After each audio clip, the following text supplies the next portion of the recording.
अब मैं सीईओ साहब से कोई सवाल नहीं पूछूंगा। कैप्टन कपूर की पत्नी उस रात उनके पास क्या शिकायत लेकर गई ये मैं बताता हूं। उस रात जब कैप्टन कपूर मैस से लौटा तो वो नशे में धुत था। He was dead drunk.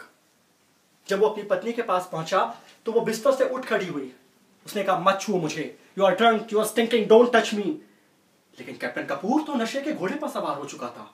उसने पत्नी का गाउन फाड़ डाला और चीख कर कहा, चुपचाप चली आओ बिस्तर पर, I have licence to sleep with you.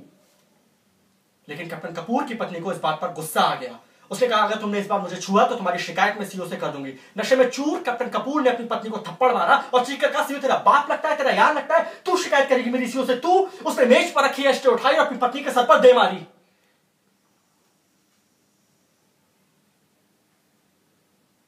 चोट कैप्टन कपूर की पत्नी के कान के पास लगी थी। उसका कान फट गया था और कान से लगातार खून बह रहा था। लेकिन नशे में चूर कैप्टन कपूर को इस बात का आभास ही कहा था कि चोट इतनी गहरी लगी है। लेकिन मुझे तो बताया गया था कि पैर फिसलकर गिरने से कैप्टन कपूर की वाइफ के सिर में चोट लगी थी। ऐसा ही होता है सर।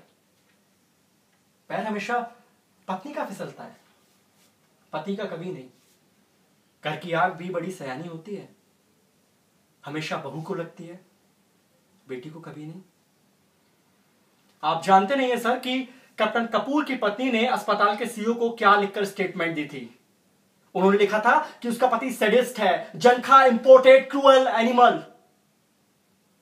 इनफैक्ट वो तो ये मामला बाहर की पुलिस को दे रही थी, लेकिन वहां के लोगों ने अफसरगिरी करके अपनी बातों को दबा लिया और उस बात को वहीं रहने दिया गया। लेकिन कैप्टन कपूर की पत्नी तो एक योद्धा औरत है सर। उसने और अत्याचार सहने से इंकार कर दिया।